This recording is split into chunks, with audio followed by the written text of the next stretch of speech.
Students, आज हम पढ़ेंगे कहानी लेखन। जिस गद्य रचना में किसी घटना का ऐसा वर्णन हो जिससे कौतूहल उत्पन्न हो, पाठक या श्रोता का मनोरंजन हो या शिक्षा भी मिले, उसे कहानी कहते हैं। बालकों को कहानी सुनने, कहने या पढ़ने में अत्यधिक रुचि रहती है। छोटे छोटे बच्चे अपने परिवार के बूढ़े लोगों से बड़े चाव से कहानियाँ सुनते हैं। इससे बच्चों की कल्पना शक्ति बढ़ती है, ज्ञान वृद्धि होती है तथा वे आगे चलकर निबंध आदि लिखने में योग्य हो जाते हैं। अतः रचना ज्ञान की दृष्टि से कहानी का अत्यधिक महत्व है। कहानी के अंग। कहानी के अनेक अंग होते हैं। सबसे पहला अंग है कथा वस्तु। कहानी में जिस घटना का वर्णन होता है उसे कथा वस्तु कहते हैं। दूसरा पात्र। कहानी की घटना से जिन व्यक्तियों का संबंध होता है और जिनके विषय में वर्णन किया जाता है उन्हें पात्र कहते हैं। कथोपकथन। कथोपकथन मीन्स वार्तालाप। कहानी में पात्रों की अपनी बातचीत को कथोपकथन या संवाद कहते हैं। शैली। कहानी के संवाद तथा भाषा के रूप को शैली कहते हैं। ये बोलने का जो तरीका होता है, जो भाषा होती है, उसको हम शैली कहते हैं। उद्देश्य। कहानी जिस लक्ष्य को लेकर लिखी जाती है, अर्थात उससे जो शिक्षा दी जाती है, उसे कहानी का उद्देश्य कहते हैं। क्योंकि हर कहानी का कोई ना कोई उद्देश्य अवश्य होता है। क्योंकि कहानी ऐसी होनी चाहिए जो शिक्षाप्रद हो। कहानी लिखते समय हमें कुछ बातें ध्यान में रखनी होती हैं। वे बातें हैं, पहली, कहानी लिखने से पूर्व कुछ संकेत बिंदु बना लेने चाहिए। फिर उनके अनुसार कहानी लिखनी चाहिए।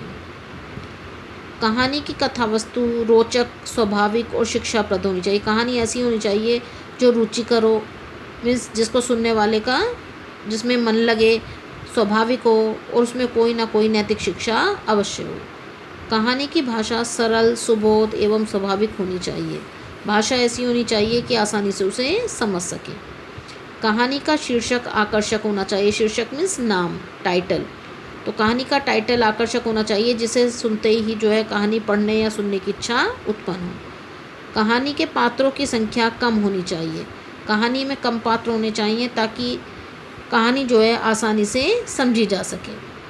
कहानी का प्रारंभ और अंत आकर्षक तथा प्रभावपूर्ण होना चाहिए। कहानी का प्रारंभ और अंत आकर्षक इसलिए होना चाहिए क्योंकि अगर हम कहानी सुनना प्रारंभ करते हैं और कहानी हमें अच्छी नहीं लगती तो हम कहानी को बीच में ही पढ़ना बंद कर देते हैं या कहानी सुनने से मना कर देते हैं। अगर वह आकर्षक होगी, उसमें कोई रोचकता होगी, तो क्या होगा कि हम पूरी कहानी जो है सुनने के लिए आग्रह करेंगे। कहानी लिखने का बार बार अभ्यास करना चाहिए। कहानी में कौतूहल अवश्य होने चाहिए। कौतूहल मीन्स जिज्ञासा। हम कोई भी कहानी है जिसे हम पढ़ रहे हैं या सुन रहे हैं, तो कहानी ऐसी होनी चाहिए जिसमें जिज्ञासा बनी रहे कि आगे क्या होने वाला है। इन सभी बातों को ध्यान में रखकर बालकों को कहानी लिखने का अभ्यास करना चाहिए। इससे स्मरण और कल्पना शक्ति का विकास होता है तथा बालकों की रचना क्षमता बढ़ती है।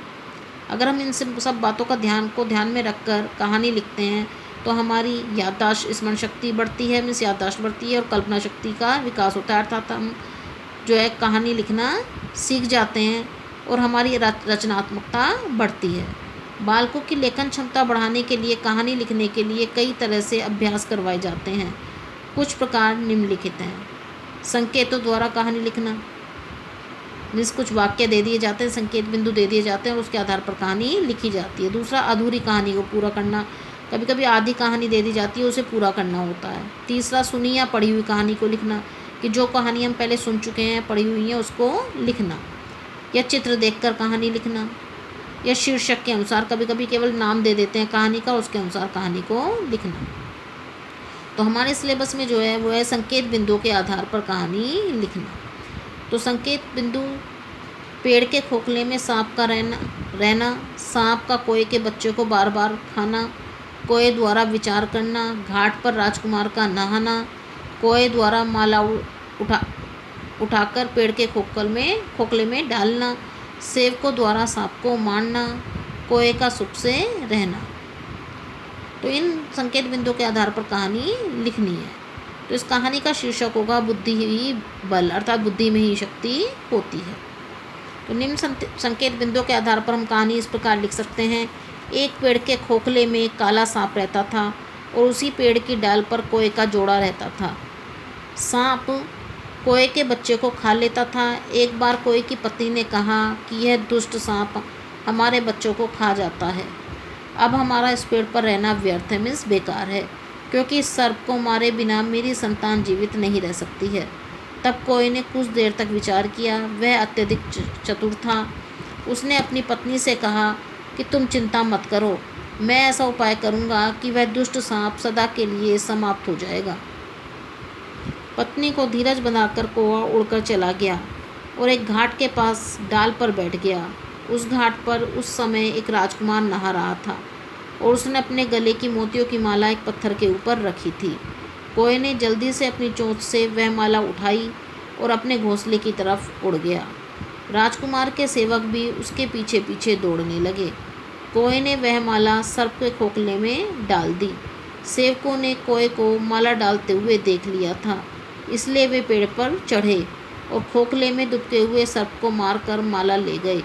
इस प्रकार दुष्ट सर्प का अंत हुआ और अपने बुद्धि बल से वह कौवा पत्नी के साथ सुख से रहने लगा।